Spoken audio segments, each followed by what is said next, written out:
And I guess we have to take a picture today as well. You look very nice for a picture. That's why I took a shower and I put stuff in my beard to keep the flyaways down and everything. Okay, look at you, getting ready. And see, I didn't do this morning. Anyway.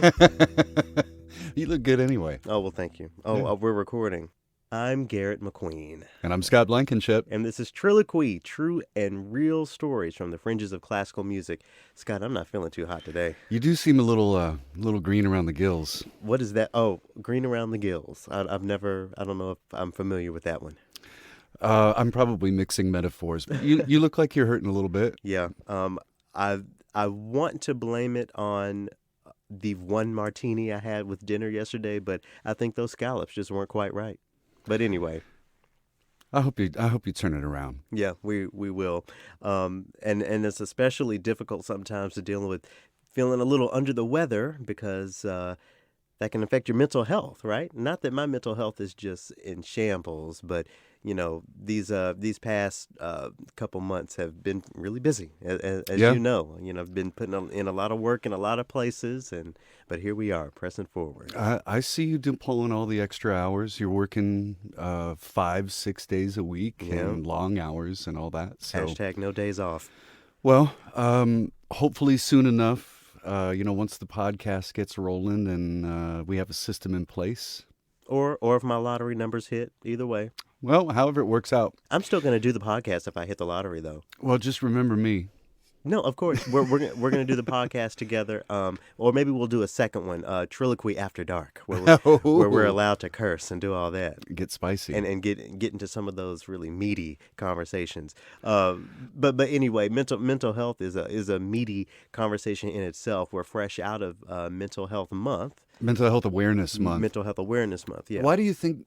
Why do we need a month to be aware of it? Shouldn't we just be aware of it all the time? Well, we should, but for far too long, it's sort of a subject that we've ignored. From where I come from, I had never heard of anybody going to therapy or anything. And as soon as you talk to somebody about going to see a mental health professional, the assumption is that you're a little something wrong with you. Something wrong with you. And yeah. The only reason I hesitate is because, with the attention we're paying to mental health comes a different sort of language that we are expected to use. I'm going to say this word for the sake of this. Crazy is one of those words that has quickly turned into a pejorative and a word that, we just shouldn't say. And I'm always down for showing equity and making sure I am a part of creating a world where more people belong and feel more comfortable, and a world in which we're using correct language for things. So my dad suffers from depression, and I think that some of that has trickled down to me. That some of it is just inherited, but he was the oldest of 13. And they were living at near poverty levels. You know? So he got into the Air Force and got out of that situation and made a nice little life. But particularly around the holidays, he'll start thinking about his family and he'll get down. Mm-hmm. And so the time that he was coming up, in the 40s, you didn't talk about that kind of stuff. Right. You didn't, there simply wasn't that sort of help. And then he moved into the era of time where it was talked about, but it was like an admission of weakness if all of a sudden you went into therapy, right, or that you needed to take a pill for a little bit of help. So I'm glad to see that things have turned around, or at least started. Well, when you say that, your dad suffers from depression, and some of that has trickled down to you, suffering from depression is more than just feeling a little depressed, right? I mean, what is it? Help me understand what that means to suffer from depression. For me, sure. Well, it is usually it's a feeling of like I'm helpless, alone. The way that it tends to affect me is I get really lethargic, and even the things that I love to do when I'm feeling good, I don't feel like I don't want to go play guitar, I don't want to write, go hang out with friends. As a matter of fact, I think Radar, my dog, saved my life to a degree because I got to get him on a walk every day. If I don't, he lets me know we're supposed to be walking. Shout out to Radar. He's such a good dog. So, so thankfully I have him to get, that I still get out and move around a little bit, because when the bouts hit, I really just want to pull the blanket up over my head and just sleep it off. And something we talk about a lot, I don't know if we've talked about it on the podcast yet, but how, working overnight didn't help that for you. That was, that feeling of isolation can really be something as, as an overnight person, an overnight worker. Then the endless darkness on the, on top of it. Yeah. Yeah. During those winter months, I was waking up in the dark, getting home in the dark, going to sleep. It was just, my life was in the dark. I was one of those vampires. But I'm lucky to have Dell around. I'm not, by myself, but I can definitely imagine, never really seeing anyone, how that can affect the mental health for sure. How was he coping with you being on an opposite schedule? Well, we do pretty good in that our off days are the same. So that helps a lot. Yeah. So Sundays and Mondays, when I decide not to come to work, we we have all day together. When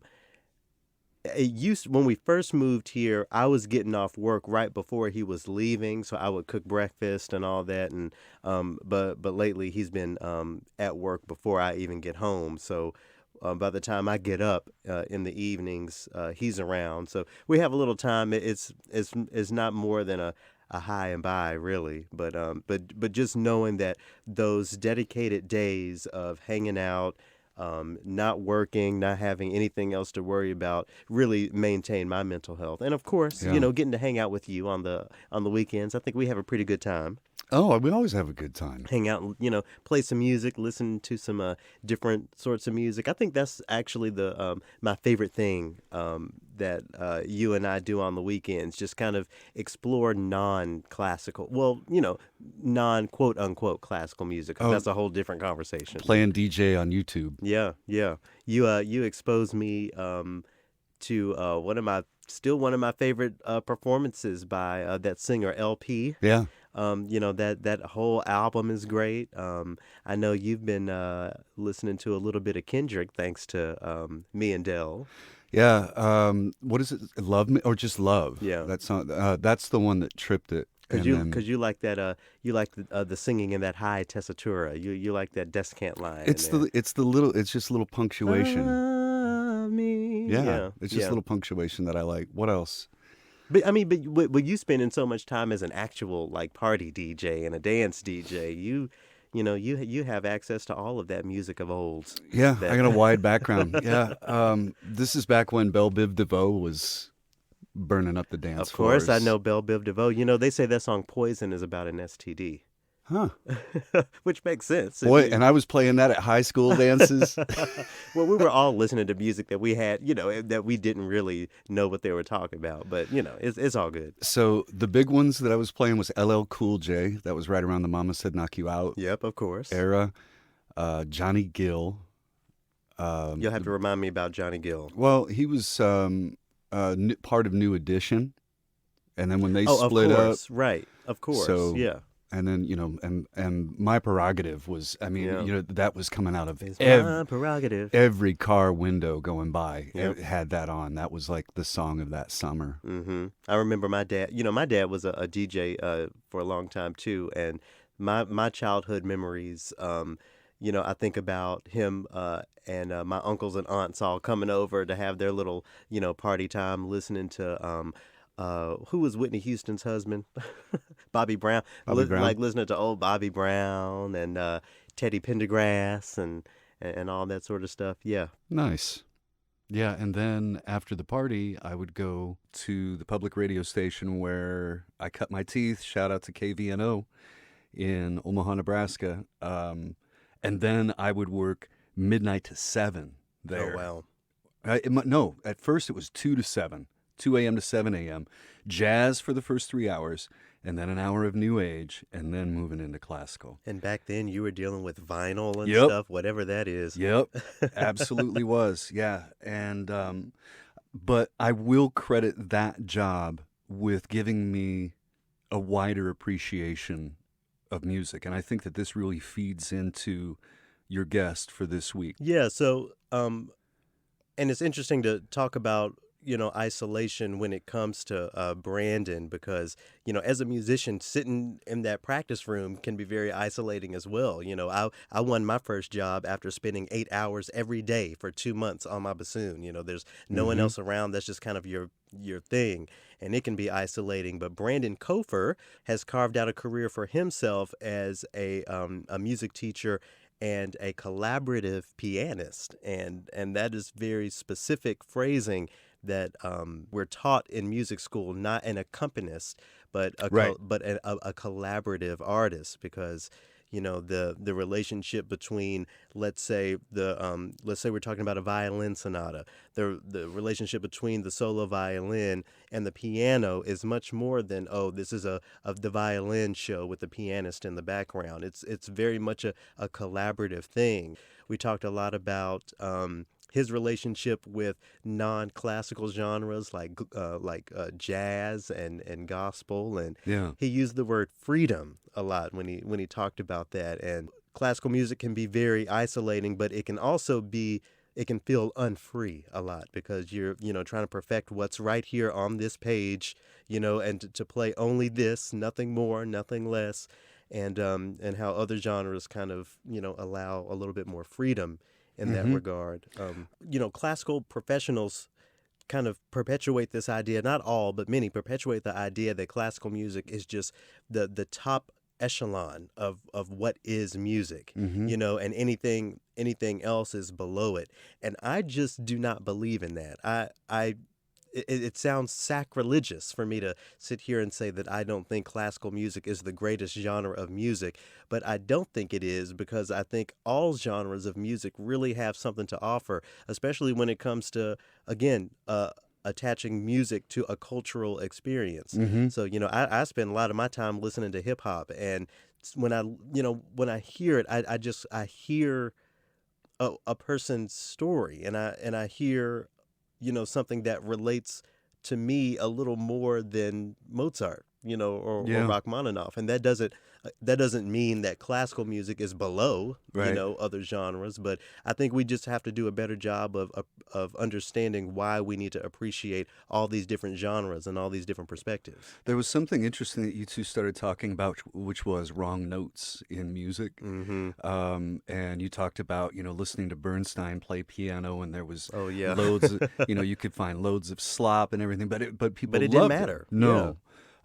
And I heard somebody talking here on the floor about how there was a wrong note in Do It Again from the band Steely Dan, but they just kept going with it anyway.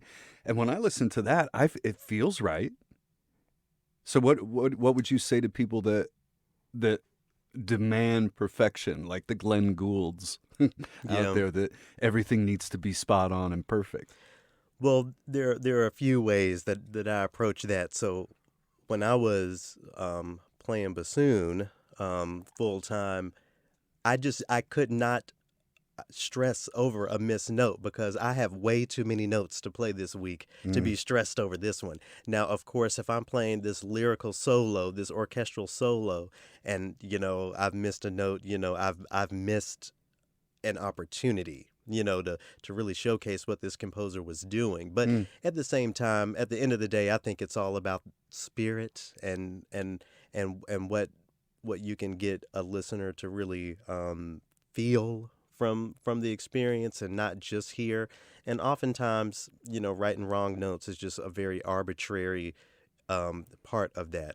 I like to think of what a composer wrote on a piece of music as suggestions, because, notes aside, I don't always play the exact dynamics that were there. Sometimes I think Mm-hmm. something should be a little softer or a little louder than what's there. You can talk for days about intonation, but between multiple musicians. So when we get down to the nuts and bolts of perfection, I think we're missing the point. Perfection is possible. That's one of the biggest things I learned um, in grad school at USC, from my teacher. Shout out to Judy Farmer, that you can play this exactly as the composer had in mind. You just have to put that work in. So it's not about not being able to achieve perfection as much as it's about transcending the idea of perfection, not letting, oh, I'm playing this perfectly being the end of your journey with this music, but putting forward the spirit of it through your practice and through, so, and if you're able to do that while playing all the notes and rhythms that the composer has suggested, that's great. That's what most of us do, and on stages. But every now and again, there's there's a little frog in there, or a Sure. little whatever, Yeah. and that's just how it is. That's just part of it. And we kind of, me and Brandon chat about that a little bit. We talk. Where were you guys when this interview happened? So this was also in Detroit, at the Sphinx Conference, Okay. a conference that I actually introduced him to. I was posting stuff years ago on my social media, and he said he wanted to be a part of it. So now he's a part of the Sphinx Familia, and has made a lot of great contacts there, including the members of his trio. I think they call themselves the Black Tie Trio. Brandon will talk a little bit more about that.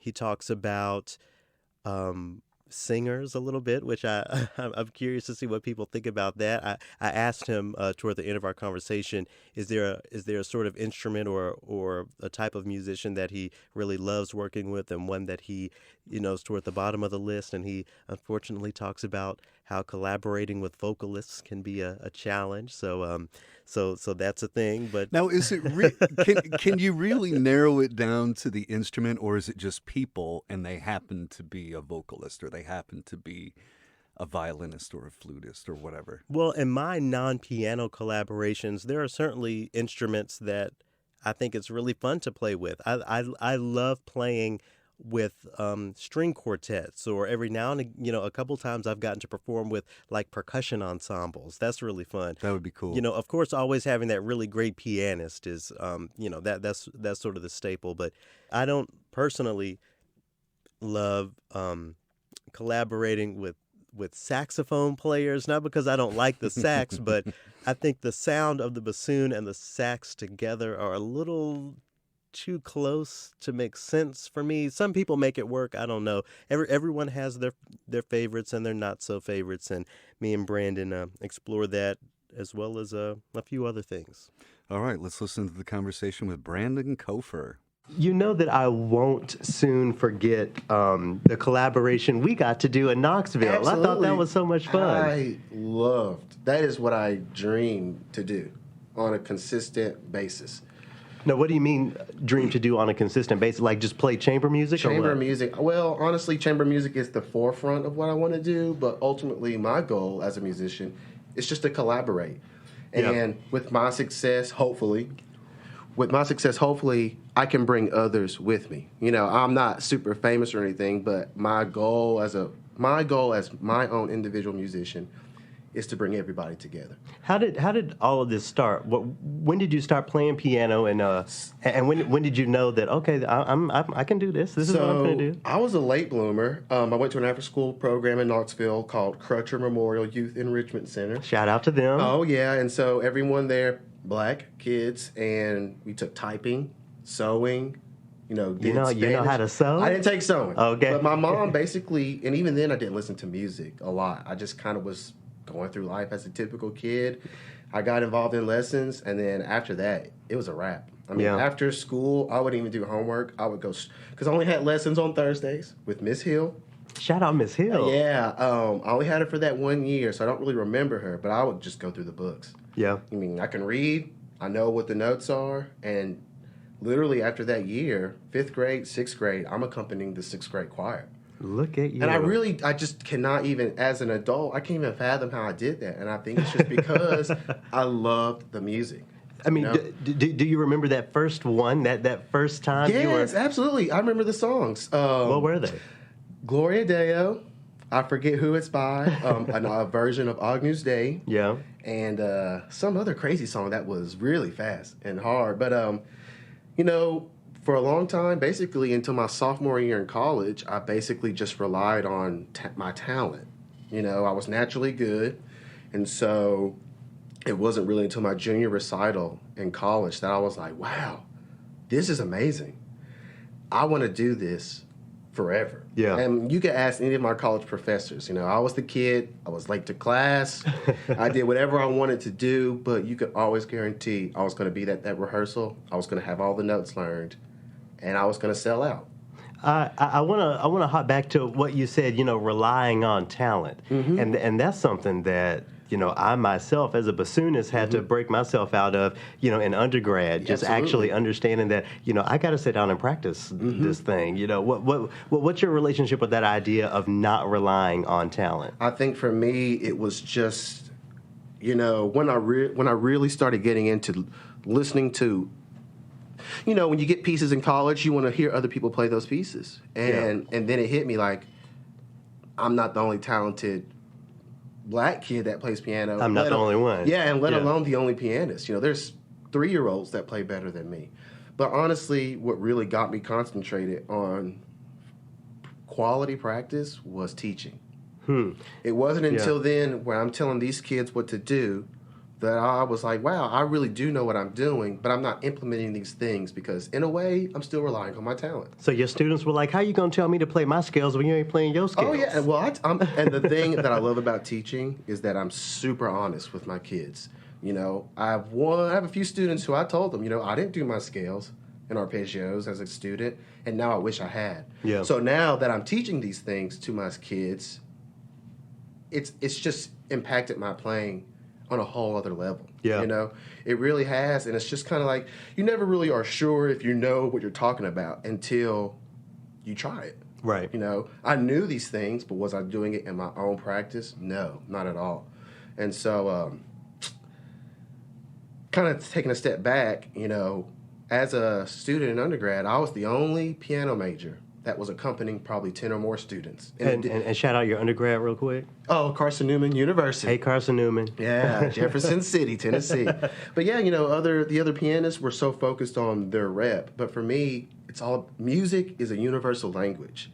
It breaks the barriers. And I think it's Martha Argerich who was like, I hate performing solo on the stage because there's something magical that happens when you and another performer are up there. And sometimes you're not even looking at each other. Right. It can be a simple breath.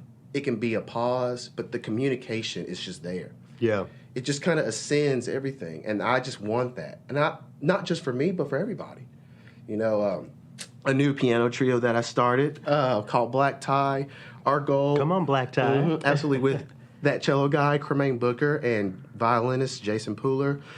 Our main focus, we're still a relatively new trio. We had our first premiere concert last year, and we're having 2 more, hopefully 3 this year. Both of those in Knoxville. Well, one in Knoxville, hopefully, and one in Augusta, Georgia. Augusta, Georgia. That's where Jason is from. Okay. But just to enwrap all audiences, not just the professional musicians, not just the amateur ones, but the people who appreciate the music. Yeah, but I have to challenge you a little bit. When you say that music is the universal language, instrumental music is not everyone's language. True. There are a lot of people, especially us, especially black folk, that don't really understand the relevance and the power of classical music. How do you deal with that?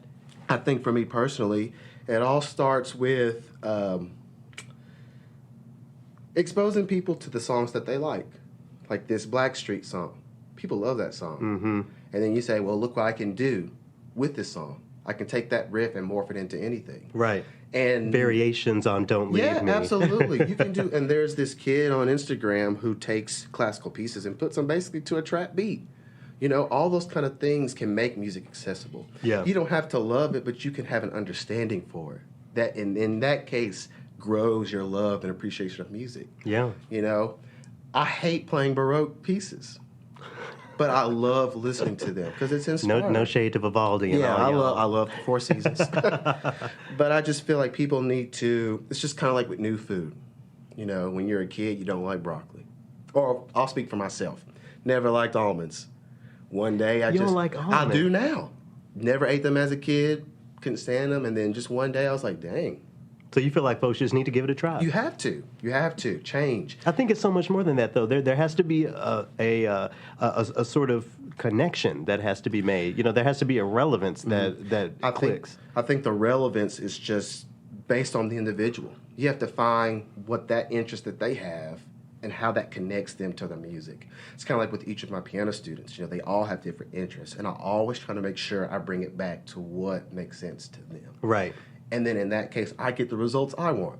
You know, we've been talking this week at Sphinx about nurturing the seed and, you know, inspiring these kids who have other interests, yes, and will probably go on to do other things besides music, but have music be a part of their lives forever. Yeah. Because you think about it, movies, you know, just driving in the car, there's always some kind of music around you. You just have to learn kind of how to take it in and find what you like, you know? Right, exactly. So I think to answer your question, it's just finding the connection for the individual and your love and bridging it together. Yeah, and that definitely rings true for me because, you know, I'm definitely not like a trained pianist, but, you know, I found my own relevance in trying to play the piano, you know, in a way that works for me, you know. And I love your videos on Instagram. Oh, I appreciate, you know, I'm king of the block chords. Hey. Root position. That's all, man. It gets better and easier with each song you do. And then it opens up so many other things. You know, I've began to really love to sing because I can do that at the piano. Exactly. You know?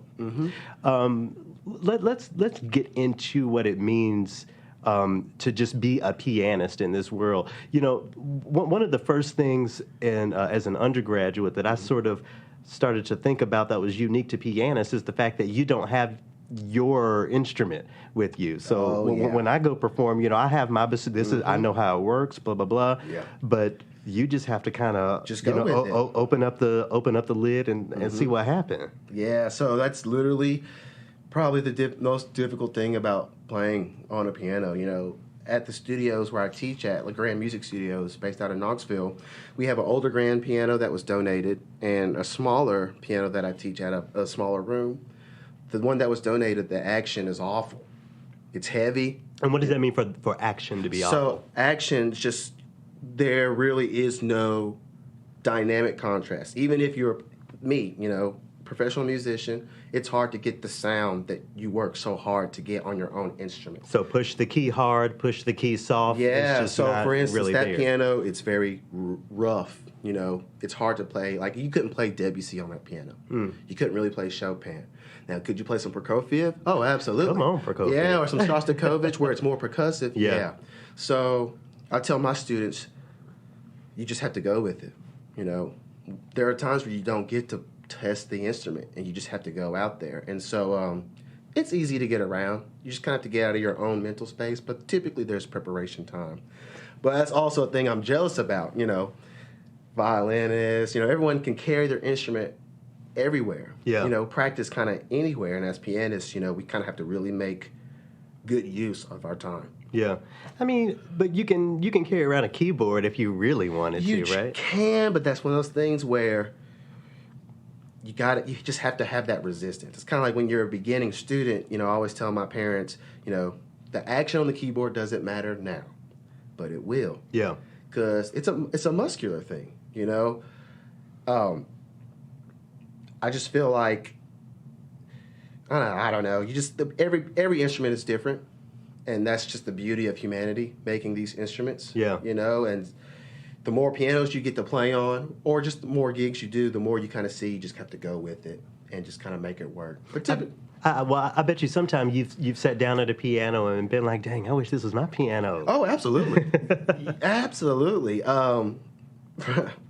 Speaking of that piano, so choir tour, college, we're at this small church, beautiful sanctuary, but man, this piano. So we were Trash. Oh, yeah. Absolute garbage. We were doing the Cantique by... Cannot remember the... You ain't got no composers in your back pocket today. Not today, man. I'm No, just... it's all right. I'm all about the chamber music and some other music that I'm working on recently. But beautiful French piece. The piano, twangy. Dang. Very twangy, super small. But you can't let that take away from the integrity of the performance. You know, Right. I think when people see you unfazed, then they will be unbothered. unfazed. Yeah. Yeah, gotta It's all be. about just going with the flow and making the best out of a not ideal situation. Yeah. You know? Do you feel like, you know, in the bassoon world, there are people that we sort of like look up to, and this is, the famed person of this era and this day. But I feel like in the piano world, it's even stronger because I know the name Martha Argerich, and I know who's the woman. Oh, she's Japanese by heritage, Mitsuko Uchida. Oh, Mozart specialist right there. Yeah, I know all these names. It seems like there would be pressure to really match the greatness of these people who are just so famous. Absolutely. And it can be intimidating, but at the same time, and I had to get through this myself, you can never measure yourself to any other musician. Hey. Every musician has their own struggles it's just kind of like social media. You always see the highlights. I wish people would be more vulnerable and use Instagram to really relate to people. Let's see you mess up. Let's see you have to start something over, because that is more relatable.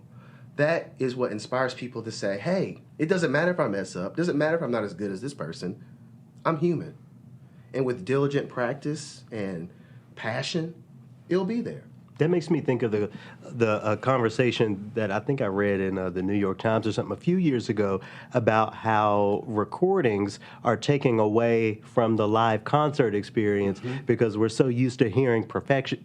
Excuse me. We're so used to hearing perfection that as soon as we go to a live concert or something and we hear a missed note or whatever, we just acting like the whole concert is ruined. Yeah, so I was late to this seminar today, but I really wanted to ask this question, relevance being equal to excellence.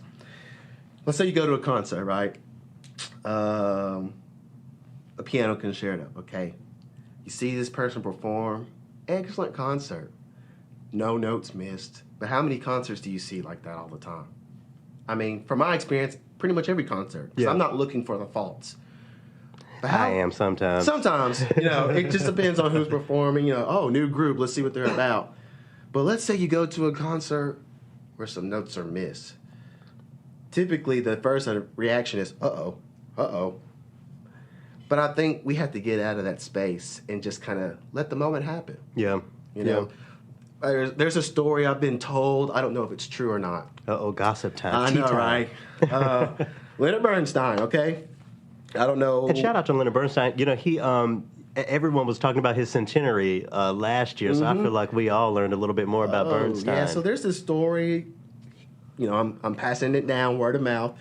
He could have been playing a piano solo recital or a piano concerto, and he's going ham, and then misses a note.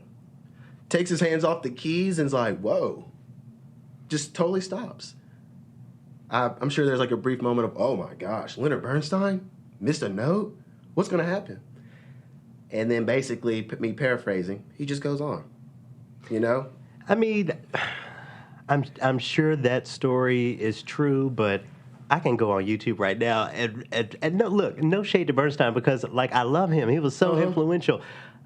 There's a video of him on YouTube that I can pull up right now. He's playing the Ravel piano concerto, the last movement, and he shoots smearing notes everywhere. Yeah. So, but that doesn't take away from the performance for me. Right. Especially considering that he would also conduct these concertos from the keyboard. It just sometimes these people like Martha Argerich, Christian Zimmerman, Yuzha Wang, all these people. Oh, yeah, Yuzha Wang, yeah. She's a firecracker. Oh, She's yeah. great.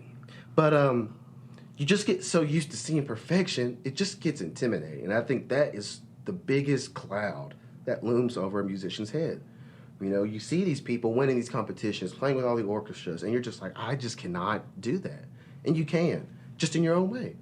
Which goes back to there needs to be some transparency in saying, I think Valentina Lazista, she got really big off of putting Rachmaninoff stuff on YouTube. Yeah, shout out to Rachmaninoff and shout out to Knoxville Absolutely. for having his the his only last statue. concert. Last concert too. Yeah, Knoxville, we're coming for y'all. But you just I lost my train of thought here. But that was my bad. Rachmaninoff, the pianist making his recordings famous. Oh yeah, so you just kind of Valentina, right? So people were like, because she does play things fast. And people are like, it's sped up. And she actually recorded herself practicing for hours. I mean, probably a good 6 hours. I've never seen the video personally, but I'm sure there are some mistakes, some misnotes. I just wish, especially the younger kids, could see this, because I think sometimes the pressure is just like I have to be perfect. I have to be a machine. But I think music kind of loses its integrity. You know, if you want perfect music, you can just plug it into the MIDI file, and it can play it perfectly. Yeah. The notes will be there, but you just miss the nuance. Right. So I just feel like, personally, the greats are amazing, and we should always look to them for inspiration, but we shouldn't judge our own musicianship based off of that.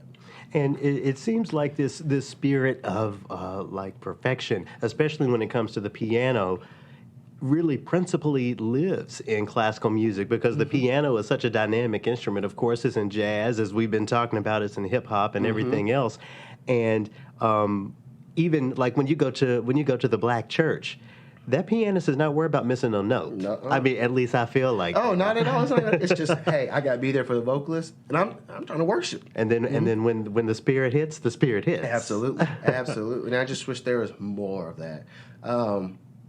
I think that's why, like, I really respect jazz musicians. They're just in the moment. You know, it just happens. Yeah. Do you have any experience with jazz? I do. I do a lot of jazz on the side. I don't claim to be a jazz pianist. A jazzman? Yeah, but I love it. You know, you put the music in front of me, yeah, I can read the notes and do the accents and stuff, but that's just not the same. Yeah. I'm a little bit envious, but I don't practice those kind of skills. What are some of the main differences between playing classical and playing jazz on piano? I think the main difference is just, for me speaking, I think just the freedom of not having music. You know, I can do a chord chart, I can read a lead sheet, but jazz musicians just go way beyond that, you know. Just how they play, you know, left hand doing a totally different comping, you know, totally different rhythm from your right hand. It's just a whole different style of playing. You know, classical is just technical. Yeah. It's all technical when you break it down. Jazz is about feeding off of each other. So I wanted to make sure that I brought her up separately, because I respect her so much as a pianist and a musician. So Nina Simone, you know, she came up on the classical side of things, but of course, you know, evolved into being a jazz player, and I believe that classical training informed the jazz playing. And there are tunes by her. I aired one on my show down in Knoxville where, like, she is playing this jazz solo, but then just slowly goes into, to me, what sounds like this Bach invention or something, and it worked so perfectly. And really, she is the only one, in my opinion, that could really do it quite like that. So you never know. You know, your classical background could fuel you somewhere. It typically does. You know, when I think about classical musicians moseying on to jazz, you know, I think Oscar Peterson. Runs for days. You know, that's the things that, as a classical musician, I think we may have just a slight advantage over. But now you're gonna have all the jazz pianos. I know, they're like, hey, they're coming for you. But jazz musicians just have freedom. Yeah, and I love that. You know, as a black kid growing up, I played in church, but I couldn't hang in the black church. You couldn't play the praise breaks and stuff? I couldn't. And I was still young and kind of insecure about my own playing. And so, but now that I'm older, I'm confident. I want to be back there. I want to Really? Yeah, because that's just music flowing out of you. You know, there was no reading the music. It's just there. Yeah. You're in the moment, and it's just flooding. And I'm so envious of that. So I'm trying to get back to my roots here, you know, But when I see it like a piano concerto performed or something, I mean, 9 times out of 10, the piece is, you know, memorized. There's no music there. Do you not think that sense of freedom lives there? I'm sure for people who are really good at memorizing, yes. You're not a memorizer? Oh, man. In undergrad, sure. When that's all I had to do, yeah. But as a collaborative pianist, my time is spent learning so much music. And thank the Lord, sight reading is like my top skill. Because it can be overwhelming. Like, I'm working on a solo recital right now, but I'm giving myself at least 2 years before. 2 years? Before I even have the music. I've got it learned, but to memorize it, it's just a whole different set of skills that I've kind of lost over time. And I think that's one of the reasons I'm so into collaboration. But why do you think memorization is such a thing in the piano world? I honestly think Franz Liszt came on the scene and just rocked it out. And he's the one that really started it. Messing it up for everybody. Yeah, I mean, but for people that can do it, it's amazing.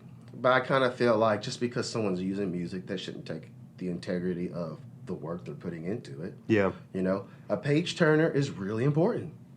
And, you know, something I had to learn as a page turner is that pianists read music further ahead than we do. I tell my students all the time, music, just in general, horizontal, not linear. Yeah. You have to look ahead. You know, you just kind of have to know what's going on. And if you have a good page turner, great. If you have a bad one, I mean, I read along and I make sure I'm ahead, but I wait for that nod. Look, I wait for that head nod. Page turning is stressful. I remember page turning for a professor in undergrad for a recital. I had to turn pages for him on 2 different occasions. And on both those occasions, I just kind of didn't drop the ball, but kind of, uh-oh. Oh, no. Yeah, but he recovered, and he was my advisor, too. One of these days, playing concertos won't be all about the memorization. Yeah. You know, because it's a team effort. From the people rolling the piano out to the people that put the chairs from the orchestra up after the concert's over. Everybody plays a part somehow. That creates this experience that the audiences enjoy. Yeah.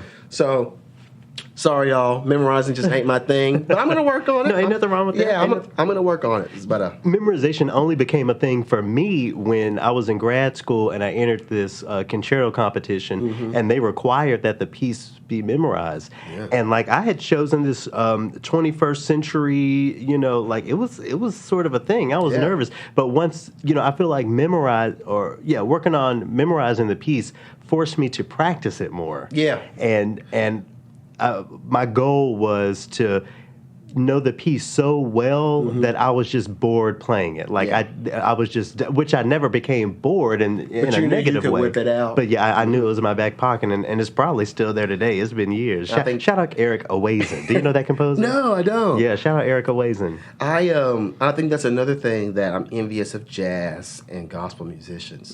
It's all in the brain. Yeah. They know the licks. They know. It's just in there. It's in their archives. And I think that's why I've had a struggle keeping up. When I learn a song, and this is that collaborative pianist life, you learn, you practice, you do that gig, that music is gone.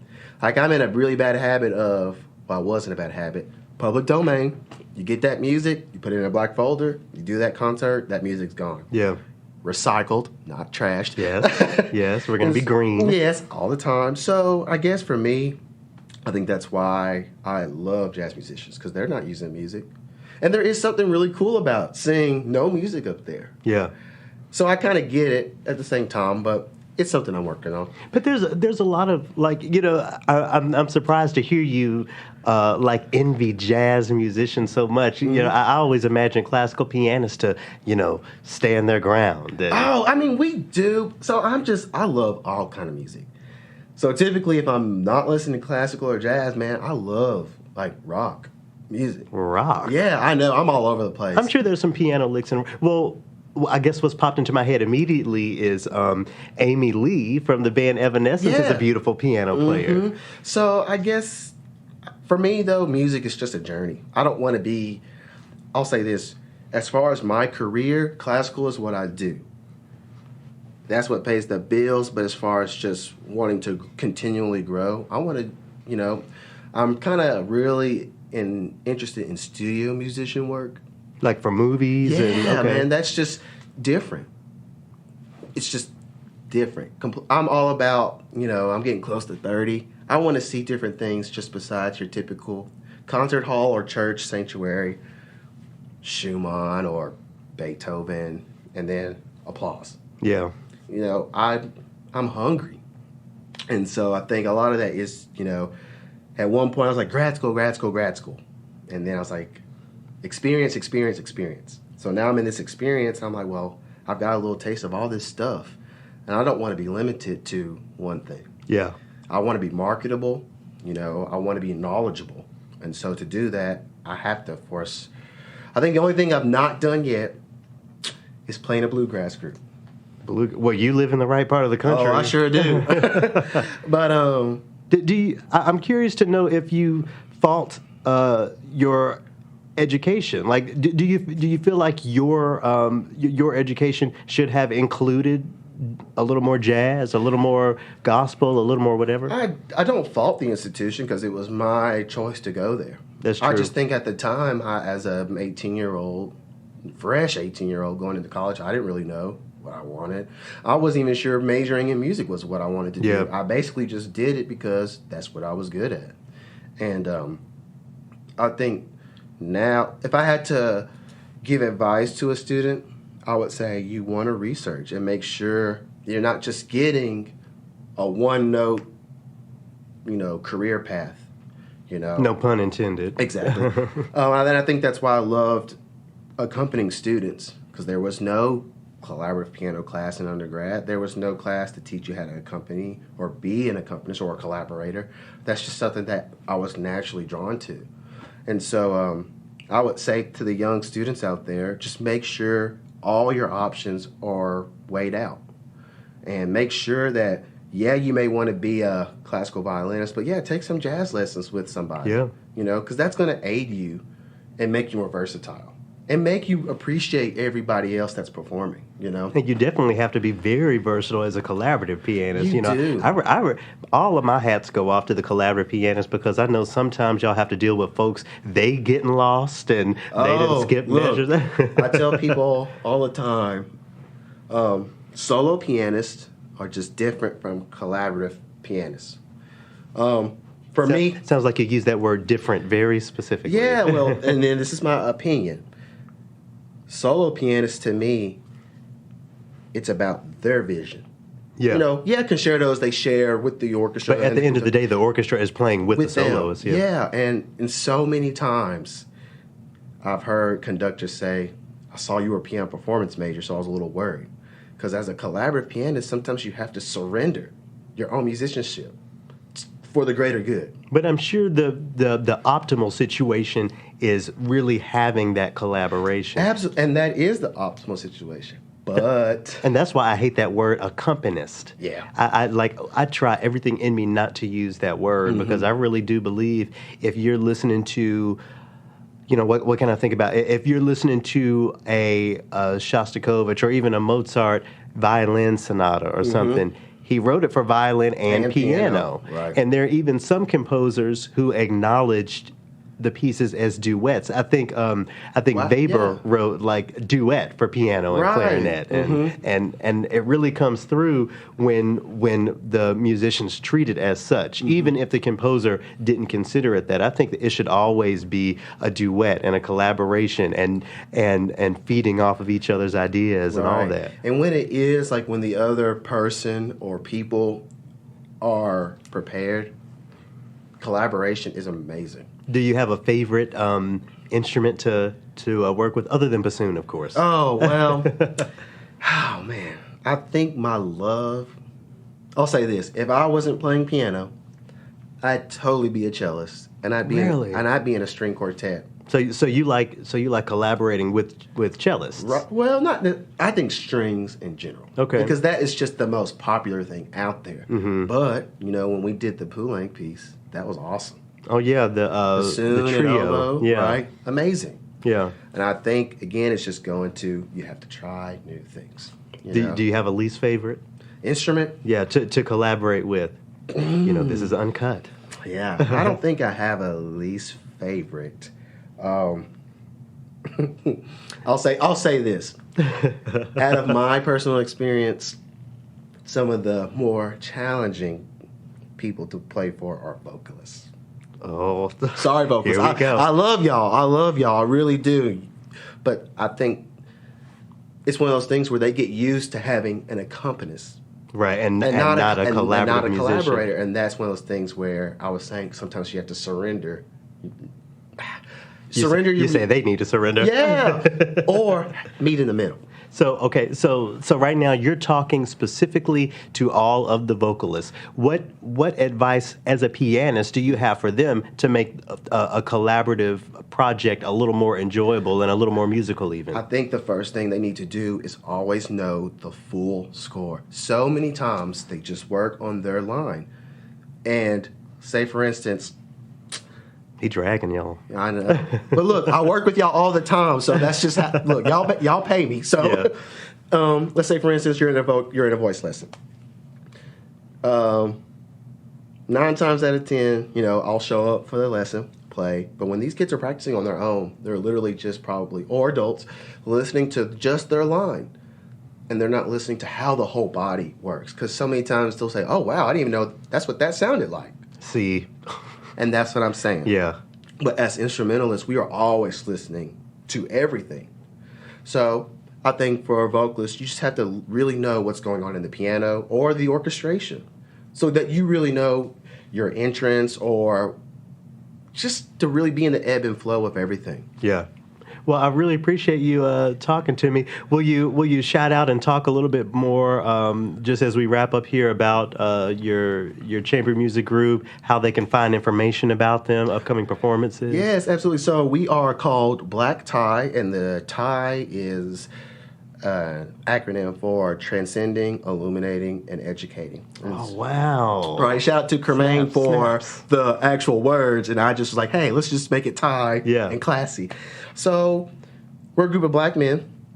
Kermaine is that cello guy on YouTube, so he's like the famous one out of the three of us.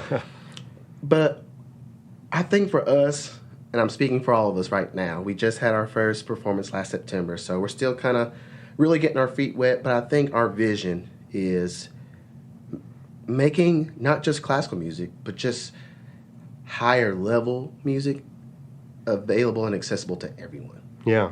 I think our first concert, we were going to charge tickets.